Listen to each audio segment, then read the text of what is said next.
अस्सलाम वालेकुम नाज़रीन, आप देख रहे हैं ZH एंटरटेनमेंट। मैं हूं ज़हीर अहमद। नाज़रीन, आपको पता है कि हम हफ्ते में 2 बार ड्रामों का रिव्यू देते हैं और ख़ास खबरें भी आपको बताते हैं। तो इस हवाले से आज की खबरों और फिर ड्रामों के ऊपर 3 ड्रामों के ऊपर हम बात करेंगे। खबरों के ऊपर पहले आ जाते हैं हुमायूं सईद साहब का ड्रामा जो जी ज़िंदगी पे लग रहा है मेरे पास तुम हो। वो इसको लेके इंडिया में चूँकि ये अब एयर जाएगा तो इसको लेके बहुत ज़्यादा एक्साइटेड है और उनका कहना था कि उसके अंदर सबकी मेहनत थी उस ड्रामे के अंदर, जिसकी वजह से उसको लोगों ने बड़ा सराहा है। और उसके साथ हुमायूं सईद साहब ने ये भी कहा कि जिस वक्त वो जी ज़िंदगी का चैनल का जिस वक्त इफ्तिताह हुआ था वो इंडिया गए थे और मेरे पास तुम हो लोग जो है वो यूट्यूब वगैरह पे देख चुके थे और वहाँ पे मैक्सिमम लोगों ने मुझे पहचान लिया था। दानिश का किरदार अदा करने वाला ये अदाकार है और वैसे भी इंडिया पहले वो जाते रहते रहे हैं।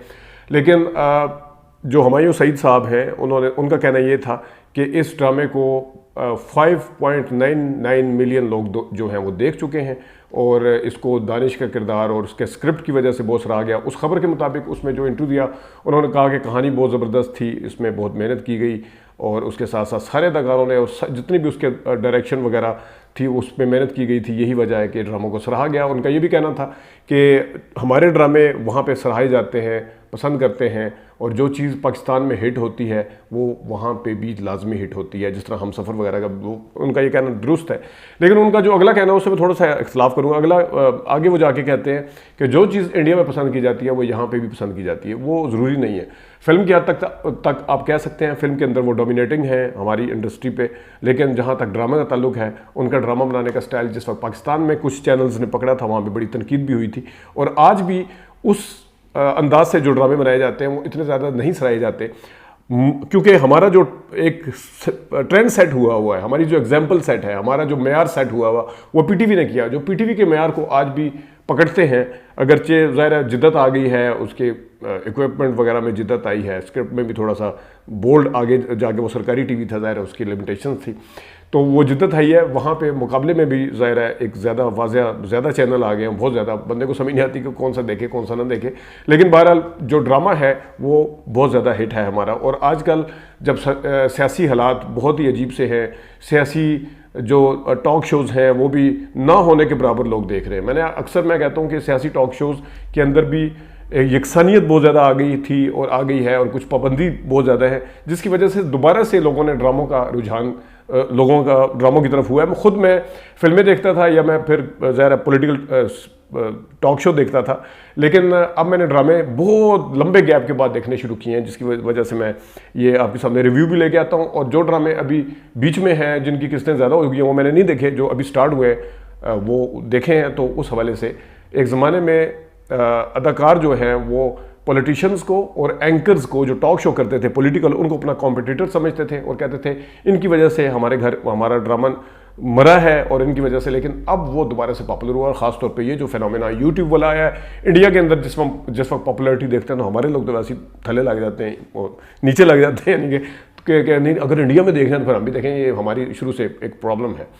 तो ये है हुमायूं सईद का यमुना जैदी की बर्थडे थी, उसको वहाज अली ने विश किया है और उसको जो विश किया इंस्टाग्राम के ऊपर उसको बड़े अच्छे अंदाज में उन्होंने शेयर भी किया, एक्नॉलेज भी किया है यमुना ने। ज़ाहिर है तेरे बिन की ये जोड़ी जो थी वो थी। ये 2 खबरें थी। अब आते हैं इस हफ्ते के ड्रामों की तरफ। 3 ड्रामों के ऊपर बात करेंगे, जीवन अगर, काबली पुलाव और झोंक सरकार। जीवन अगर कितने लोगों ने देखा पहले मैं ये बता देता हूँ। उसकी जो एपिसोड है जीवन अगर की वो कितने लोगों ने देखी है। वो लास्ट वाली 5वीं गालबंद किस्त थी उसकी, 5वीं थी। 1 मिलियन लोग उसको देख चुके हैं।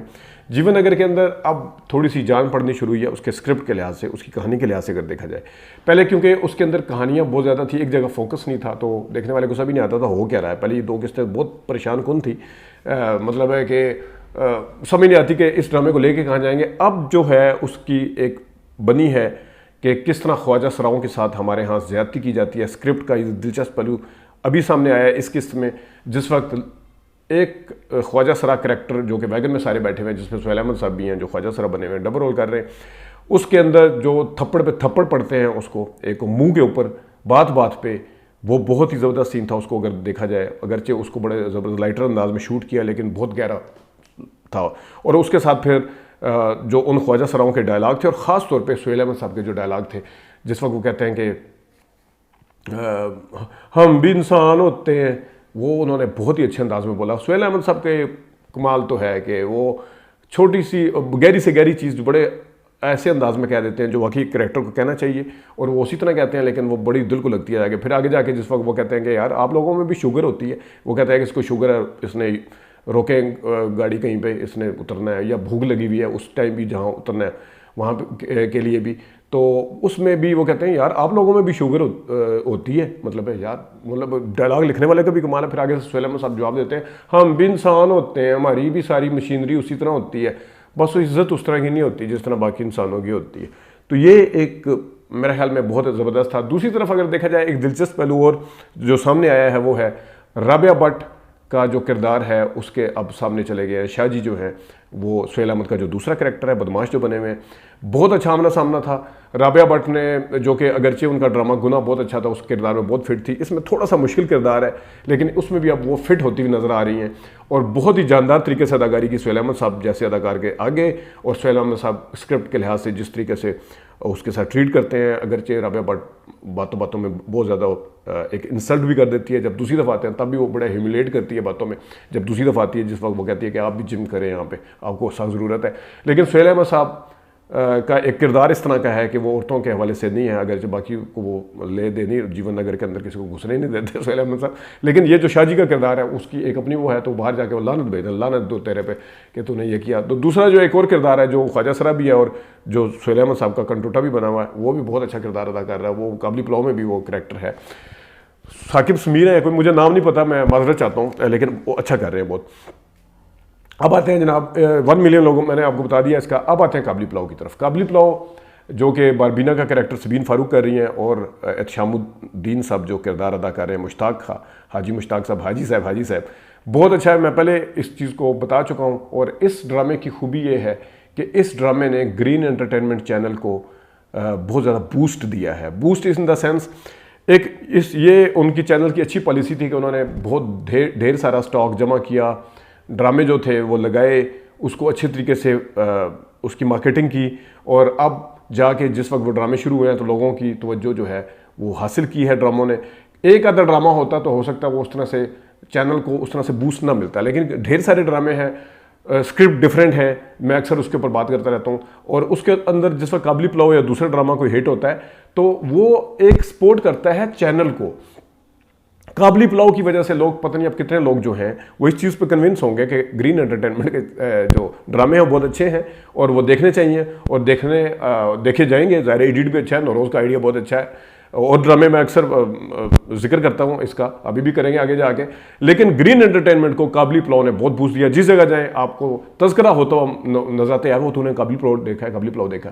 तो जो लोग एयरवाई, जियो या हम देखने के आदी हैं वो कहते हैं यार ये किस चैनल पर लगता है, तो वो ग्रीन एंटरटेनमेंट को बहुत बूस्ट मिला। काबली पुलाव की इस एपिसोड में भी सबीन फारूक ने बहुत अच्छा काम किया, हाजी साहब का काम बहुत अच्छा था। अब एक बंदा है 50, 51, 52 साल का, उसकी शादी नहीं हुई, उसकी फीलिंग्स किस तरह की है, और उसकी शादी नहीं हुई थी लेकिन अब हुई है, लेकिन उसका वो स्टेटस नहीं है शादी वाला, अज़दवाजी ताल्लुकात नहीं है, तो वो किस तरह सोचता है, और वो लोग समझते हैं कि इसकी बेटी के बराबर है। दोनों के दरमियान में जो बिल्कुल अगेन मैं कहूँगा कि जो केमिस्ट्री शानदार है, ज़बरदस्त। जो एहतशामुद्दीन साहब बहुत बड़े अदाकार हैं और ख़ासतौर पे जो चीज़ों को वो अंडर प्ले करते हैं और बड़े अच्छे स्क्रीन के ऊपर उसका रिजल्ट आता है, वो बहुत ज़्यादा कोई ओवर एक्टिंग के नहीं है। मैं सोच रहा था कि जिस तरह वो कपड़े की दुकान पे आते हैं, वहाँ पे जिस तरह पे लाइट सीन था जो, वो अगर कोई और करता तो हो सकता है कि उसके अंदर कुछ ना कुछ ऐसा डाल देता है जिसमें आपको ओवर एक्टिंग का गुमान नज़र आता है। लेकिन ये एहतशामुद्दीन साहब बहुत कमाल अदाकारी कर रहे हैं। सबीन ने एहतशाम के आगे जाके जो अदाकारी की है, एहतशाम खुद डायरेक्टर हैं, उनके आगे वो भी बहुत काबिल तारीफ है, बिल्कुल उसी तरह जिस तरह राबिया भट्ट का तो चलो किरदार उस तरह का नहीं है, सबीन का बड़ा जानदार है, और उसके अंदर जो जानदार किरदार जो अदाकारी डाली है सबीन ने वो बहुत ही ज़बरदस्त है। तो काबली पुलाव को देखा है लोगों ने 2.1 मिलियन लोगों ने, इसकी पहली एपिसोड को 4.4 मिलियन लोगों ने। नया चैनल है, पहला महीना है, बहुत अच्छा नंबर है। तीसरी किस्त को देखा है 2 मिलियन लोगों ने, जबकि जो तीसरी किस्त को देखा 3 मिलियन लोगों ने, और इसी तरह तीसरी किस्त को, चौथी किस्त को भी अच्छे खासे लोगों ने देखा है। तो ये 2.1 मिलियन लोगों ने, तो बहुत अच्छा नंबर है, यानी कि 3 मिलियन इसकी एवरेज आ रही है, जो कि मेरे ख्याल में एक नए चैनल की बहुत अच्छा नंबर है, जो एस्टैब्लिश चैनल के मुकाबले में ये अपने आप को खड़ा करने में कामयाब रहा है। उसके मैं अगेन कहूँगा आइडियाज़ जो हैं बहुत अछूते हैं। अब आते हैं जनाब झोंक सरकार की तरफ। झोंक सरकार में मैं एक चीज़, बड़ी इंटरेस्टिंग चीज़ आपको बताता हूँ। झोंक सरकार को पहले मैं बताता हूँ कितने लोगों ने देखा, मैं जहन से निकल जाए। 2.5 मिलियन लोगों ने इस जो 9th एपिसोड थी वो देखी है। हम टीवी चैनल का ड्रामा है, 9th एपिसोड है, ड्रामा आगे बढ़ रहा है, एक्शन ड्रामा इसका अच्छा है, बैकग्राउंड म्यूजिक बहुत अच्छा है, जो बच्चे जो हैं इसको खासतौर पे बहुत पसंद कर रहे हैं। मेरे घर के अंदर कुछ, मैं नाम नहीं लूँगा, मेरे से नाम नहीं पूछिएगा, लेकिन झोंक सरकार एक वो ड्रामा है जिसको घर के सारे फर्द देख रहे हैं। फिर काबली प्लो है, उसमें एक आध फर्द कम हो जाता है, उसको भी मैक्सिमम लोग देख रहे हैं। कुछ ड्रामे ऐसे हैं जिसमें मैं और एक और 2 बंदे रह जाते हैं। कोई ऐसा ड्रामा भी है जो सिर्फ मैं ही देख रहा होता हूँ, पीछे मुड़ कर देखता हूँ, कोई नहीं होता मेरे साथ। और एक आध ड्रामा ऐसा भी है जो अभी तक मैं हिम्मत पकड़ने के बावजूद नहीं देख सका, शायद देखने का दिल नहीं करता, हजम करने का। नाम मेरे से ना पूछिएगा। लेकिन अब मैं आता हूँ इस पे झोंक सरकार पे। झोंक सरकार में हिबा बुखारी बहुत अच्छा किरदार अदा कर रही हैं। फरहान सईद का मैं पहले बता चुका हूँ, बहुत अच्छा सीरियस किरदार अदा कर रहे हैं, बहुत अच्छा कर रहे हैं। जो असद रज़ा मीर का बेटा मीरल है, वो तो बहुत ही ज़बरदस्त अदाकारी कर रहा है। जो भी है, मुझे नाम नहीं पता, इतनी ज़बरदस्त अदाकारी किरदार के अंदर है, बिल्कुल अगेंस्ट अपने वालिद के बरक्स उन्होंने किरदार में सही जान डाली हुई है। बहुत अच्छा किरदार अदा किया, कहीं ओवर एक्टिंग नहीं लगती। उनके बोलने का अंदाज़ बहुत अच्छा, सरगोशी वाले अंदाज में, ओए मेरी गल सुन है, ओए कौन है छोर, एक कितों गया है, ओए बाबा सही मेरे मुझे ना रोकिएगा, मैं अपनी बहुत ज़बरदस्त अदाकारी कर रहा है। मैं कहता हूँ हैट्स ऑफ। और हिबा का मैंने बता दिया, स्टोरी बहुत अच्छी चल रही है, एक्शन ड्रामा है, मज़ा आ रहा है देखते हुए। और ये झोंक सरकार को तो इसमें हमारे ताजगुल साहब भी हैं, वो अक्सर हमें चीज़ें भेजते भी रहते हैं। मैं ड्रामा शायद झोंक सरकार कभी ना देखता अगर ताजगुल साहब ने इस ड्रामे को मेरे सामने इंट्रोड्यूस ना करवाया जाता होता, तो मैं इतने अच्छे ड्रामा देखने से महरूम रहता। आखिर में बेबी बाजी बहुत आगे चला गया ड्रामा, मैं भी शुरू किया उसको। वो उसके अंदर भी जवेरिया ने और समीना अहमद ने जो काम किया बहुत अच्छा किया। सुनीता मार्शल बहुत शरीफों का किरदार, मतलब एक बहुत ही जिसे कहना चाहिए ना कि मासूम सी लड़की जो हर चीज़ मानती है, उसका बहुत अच्छा किया है। और जो जवेरिया ने इसमें गलियाँ समेटी हैं पूरे, उससे वो भी उनकी कामयाबी का सबसे बड़ा सबूत ही है।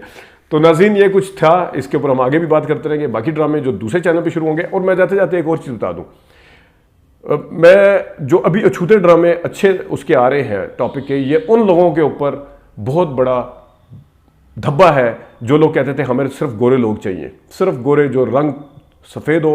कौन सा चैनल आप समझ सकते हैं। एवरेज घर के अंदर भी बड़ी बड़ी गाड़ियां खड़ी होती थी, और बड़े बड़े बंगलों में रहते थे। गरीब का घर भी ऐसा दिखाया जाता था लश पश कि बंदे को ये चीज़ें हजम करने में बहुत मुश्किल पेश आती थी। लेकिन और वो कहते थे हमें जो चिट्टी चमड़ी है वो चाहिए, हमें काले नहीं चाहिए। वो अलग बात है कि उस चैनल के ऊपर एक काले बंदे का ड्रामा ही हिट हुआ जिसने काले का किरदार अदा किया। तो ये उनके मुंह के ऊपर तमाचा है जिस वक्त आप अछूता किरदार लेके आएंगे।